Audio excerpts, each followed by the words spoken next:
All right, sorry guys, I got cut off in my last video, so I'm just gonna finish up the last part right now. So what I was saying was if you turn your background off, you can see that I still have this space selected for the shadow, right? So what I can do is you can see it goes from like a darker value to a middle value or a lighter value. Is just select staying in my with my paintbrush at a low opacity and flow, I can kind of build it up. So making my paintbrush somewhat big, in this space I can slowly, see now it's a little bit darker, have it fade.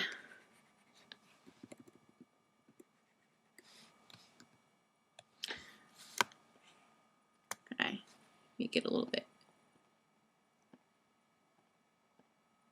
whoops, heavier, and have it slowly fade from like a lighter value on the outside into a really dark value.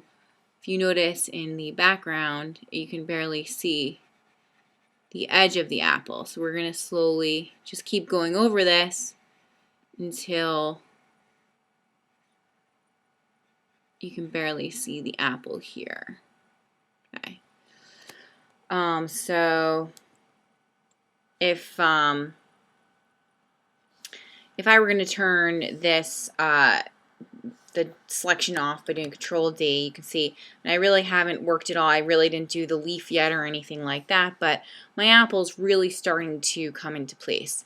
So now what I can do to create a background for it is I can create a new layer, put that layer underneath the apple that I made, and call this background, right?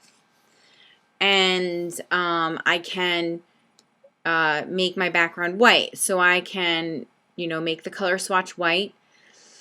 I can go to my paint bucket, which is located under your gradient tool, and just hit select, and now it's made my background white. You could do that beforehand if you'd like, but that would be the last part of this. So what I would probably do is, for myself to really finish this, is go in and refine this a little bit more. It's not really soft edge.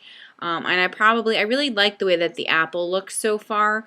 I probably would go in and just refine the top part a little bit more, which I haven't finished.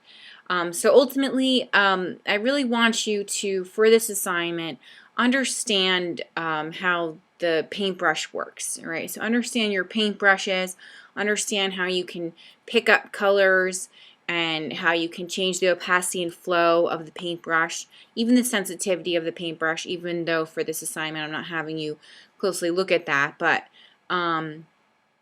that's the idea of this. And if you enjoy it, I encourage you to continue digitally painting. It's wonderful. It's really where the design field is going. Everything from apps that you see, websites that you see, and so forth, all have some sort of, whether it's a vector image or a Photoshop pixel image like a digital painting, everything really, children's books is becoming digital. So anyway, if you enjoy it, I'm glad, and I encourage you to use the drawing tablets a little bit more.